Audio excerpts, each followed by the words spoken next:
आज हम लोग पढ़ेंगे जो ये हम लोग पढ़ रहे थे असगर वजाहत की लेख।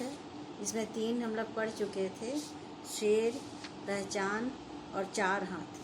आज हम लोग पढ़ेंगे इसमें साझा में इस कहानी में गरीब और जो पूंजीपति वर्ग है, धनाढ़ लोग हैं, इनके विषय में बताया गया है। कुछ जानवरों के साथ का उदाहरण दे करके, मतलब छोटे जानवर जो होते हैं उनका उदाहरण दे करके भी समझाया गया है, और फिर बड़े जानवर की किस तरह से हर छोटा जो है, हर कमज़ोर वर्ग को, जो कमज़ोर को जो बड़ी कहते हैं ना कि छोटी मछली बड़ी मछली छोटी मछली को खा जाती है।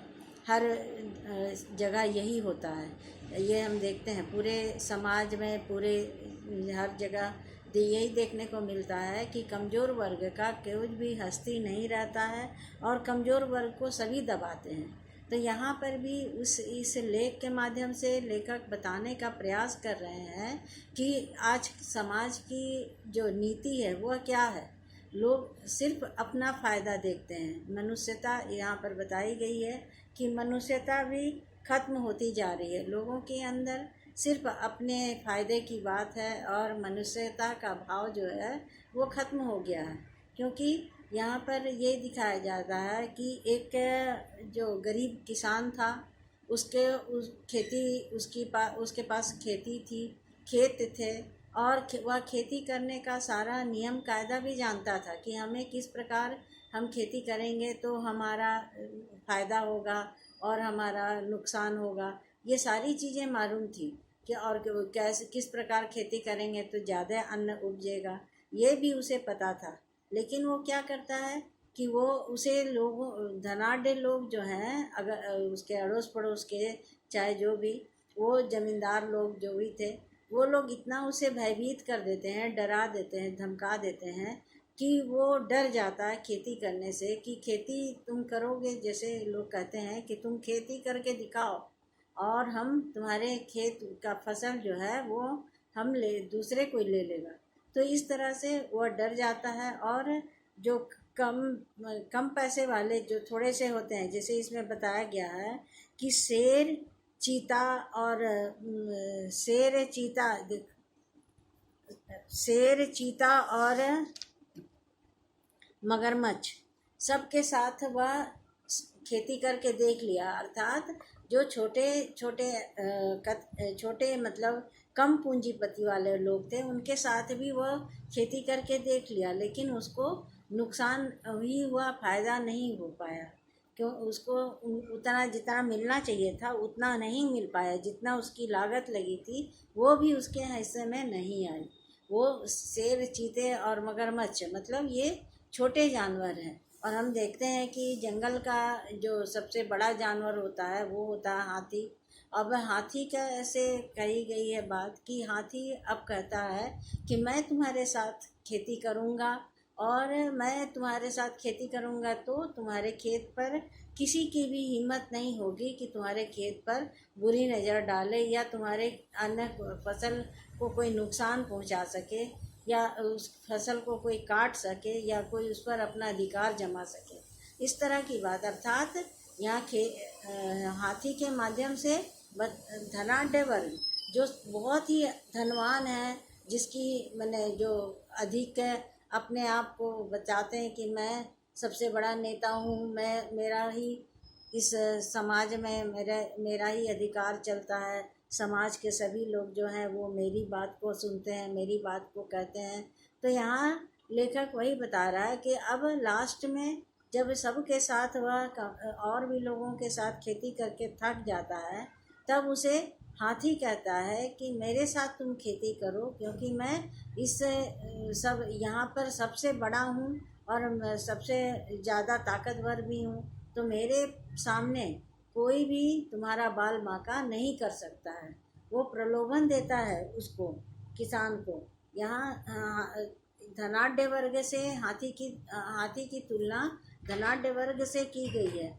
और हम को तो यहाँ हाथी की तुलना धनाढ़ लोगों से की गई है। लेखक कर रहे हैं कि बहुत ही धनाढ्य वर्ग का लोग आदमी जो है वो किसान को कहता है कि मैं तुम्हारे साथ खेती करूँगा, क्योंकि इस जगह पर सिर्फ मेरा बोलबाला है और मैं इतना धनाढ्य हूँ और मेरा इतना बोलबाला है कि मेरे इसके ऊपर कोई भी आवाज़ नहीं उठा सकता। यह जो हम लोग फसल करेंगे उसमें कोई भी तुम्हारा बाल बांका नहीं करेगा, तो फसल का कोई नुकसान नहीं पहुंचाएगा। तो इसलिए वह बोलता है कि नहीं नहीं, मुझे किसान फिर भी उसको जवाब देता है कि नहीं, मुझे साझे में खेती नहीं करनी, मुझे गुजारा नहीं होता, मुझे कुछ भी नहीं मिलता। देखो इसमें क्या लिखा है।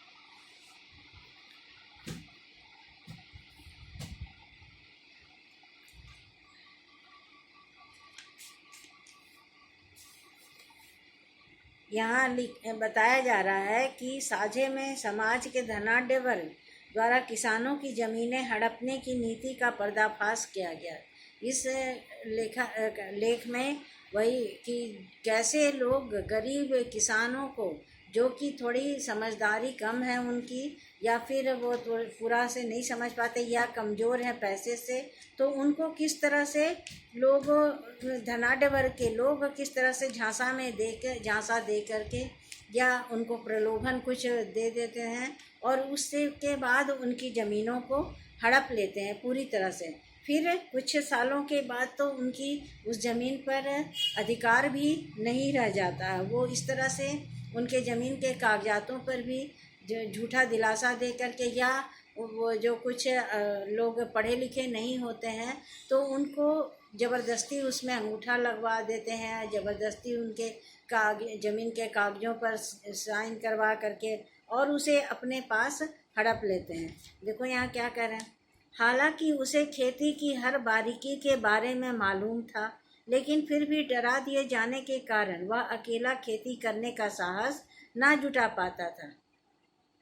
इससे पहले वह शेर, चीते और मगरमच्छ के साथ साझे की खेती कर चुका था। अब उससे हाथी ने कहा कि अब वह उसके साथ साझे की खेती करे। किसान ने उसको बताया कि साझे में उसका कभी गुजारा नहीं होता और अकेले वह खेती कर नहीं सकता, इसलिए वह खेती करेगा ही नहीं। हाथी ने उसे बहुत देर तक पट्टी पढ़ाई और यह भी कहा कि उसके साथ साझे की खेती करने का यह लाभ होगा कि जंगल के छोटे मोटे जानवर खेतों को नुकसान नहीं पहुंचा सकेंगे और खेती की अच्छी रखवाली हो जाएगी। मतलब वो कह रहा है कि हम इतने शक्तिशाली हैं। वो धनाढ्य जो लोग थे वो कह रहे हैं कि मैं इतना शक्तिशाली हूँ कि तुम्हारी जो खेती, मैं तुम्हारे साथ यदि खेती करूँगा तो कोई भी तुम्हारे खेतों को नुकसान नहीं पहुँचाया जा सकता है, कोई भी तुम्हारे खेतों फसल पर बुरी दृष्टि नहीं डालेगा और ना कोई उसकी ज़बरदस्ती कोई कटाई करेगा।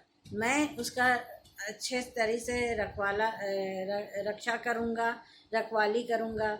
और हम जब तो इस तरह से वो बहुत उसे प्रलोभन दे करके हाथी जो था वो गन्ने की खेती साझे में गन्ने की खेती करता है। और वो गन्ने की खेती करता है तो जब फसल पूरी पक जाती है, फसल पूरा हो जाते हैं, अच्छे फसल लहलहा जाते हैं, तो वह कहता है, किसान जा करके हाथी से कहता है कि चलो अब फसल तो पूरी हो गई, अब मैं इसका बंटवारा हम लोग दोनों मिल करके इसका बंटवारा कर लेता हूँ।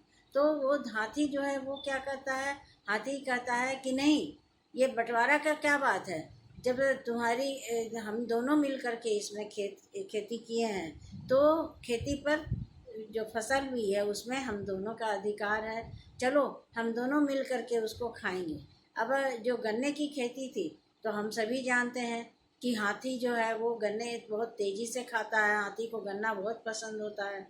और वो हाथी जो इंसान है वो कितना तेज़ी से खाएगा, वो जाता है दोनों, और हाथी जो है वो एक एक गन्ना उखाड़ते जाता है, खाते जाता है।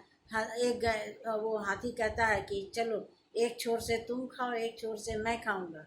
तो इस तरह से अब हाथी का पेट और मनुष्य का पेट तो एक जैसा नहीं होता, एक उसमें खाने की क्षमता भी एक नहीं होती। वो हाथी जितना खाता है उसका तो कोई मुकाबला नहीं कर सकता। तो एक छोर से जैसे ही वो खाता है, वो तेज़ी से खाता है, ज़्यादा जल्दी जल्दी खा लेता है। और मनुष्य जो है वो, किसान जो है वो धीरे धीरे उसका वो स्वाद चख चख के खाता है। तो धीरे धीरे खाता है। तो जैसे ही वो तेज़ी से खाते खाते जैसे ही खाता है तो वो उसके ऐसा अंतिम में ऐसा होता है कि वो मनुष्य तो खा नहीं पाता ज़्यादा, और वो उसके मुंह में जाने लगता है, मनुष्य खुद उसके मुंह में जाने लगता है। इसलिए यहाँ पर ही लोग कहते हैं, कह रहे हैं कि देखो यहाँ पर कह रहा है कि इस बार मना करने के बावजूद हाथी अर्थात धनाढ़ और प्रभुत्वशाली वर्ग ने झांसा देकर उसे अपने साथ खेती करने के विषय पर सहमत कर लिया। उसने किसान को प्रलोभन भी दिया और इसमें यह दिया कि तुम्हारे साथ मैं खेती करूँगा। तो सब ये यहाँ पर यही बताया जा रहा है कि वो जो था हाथी अर्थात धनाढ़ वर्ग, वो अपने जितना भी फसल था उसका वो स्वामित्व बनना चाहता था, किसी तरह से उसके खेत को हड़पना, सारे फसलों को हड़पना, ये उसकी मंशा थी। इसलिए वह धीरे धीरे करके उसके सारे ज़मीनों को भी हड़पने की वो जो उसकी चाल थी वो उसमें सफल हो जाता है और उसको झड़प देता है। किसान जो कमज़ोर वर्ग था, जो बड़े पूंजीपति वर्ग और जो ज़्यादा अपने आप को शिक्षित बताते थे, उनके सामने वह अपने मुंह भी नहीं खोल पाता था, अर्थात कुछ उसका उत्तर नहीं दे पाता था। वह डर जाता था, उन लोगों के एक झिड़कने मात्र से ही डर जाता था। तो मुंह में जाने का मतलब है कि वो धीरे धीरे हाथी के मुंह में चला जाता है। इसके कहने का भाव है कि वह धीरे धीरे उसके सारे ज़मीनों को धनाढ़ वर्ग हड़प लेते हैं। तो यहाँ पर इस लेख में यही बताया जा रहा है कि किस तरह हमारे समाज में ये जो एक इसको क्या बोलेंगे, अनियमितता, या लोग बोलेंगे कि लोग एक दूसरे को किस तरह से सताने का प्रयास कर रहे हैं, किस तरह से लोगों की जो मनुष्यता है, वो ह्यूमैनिटी जिसको कहेंगे, वो चीज़ ख़त्म होती जा रही है। लोग सिर्फ अपनी भलाई के प्रति अपने भलाई की कामना करते हैं, दूसरे की कामना नहीं करते। और हम देख रहे हैं इस कहानी लेख के माध्यम से कि ऐसा ही समाज में घटित हो रहा था पहले से भी, और आज भी ये चीज़ घटित हो रही है। जितने भी गरीब कमज़ोर वर्ग के मज़दूर होते हैं उनसे काम तो पूरा ले लिया जाता है। हर जगह यही चीज़ है, चाहे वो कोई फैक्ट्री हो, चाहे वो कोई गरीब किसान हो, चाहे वो कहीं मज़दूर जो कारखाने में काम कर रहे हों, उनके साथ वही चीज़ होती है कि एक तो ज़्यादा प्रलोभन दे करके उनको नौकरी पर रख लिया जाता है, काम भी पूरा ले लिया जाता है, लेकिन जब पगार देने की बात होती है, तनख्वाह देने की बात होती है, तब वो उन्हें क्या करते हैं कि उन्हें ये उनको पगार कम देते हैं, जिससे कि उनकी स्थिति वैसी ही वैसी पड़ी रहती है। चाहे वो कितना भी खट लेते हैं, उनकी स्थिति वैसी ही दयनीय बनी रहती है। तो ये कहानी भी आज समाप्त हो गई।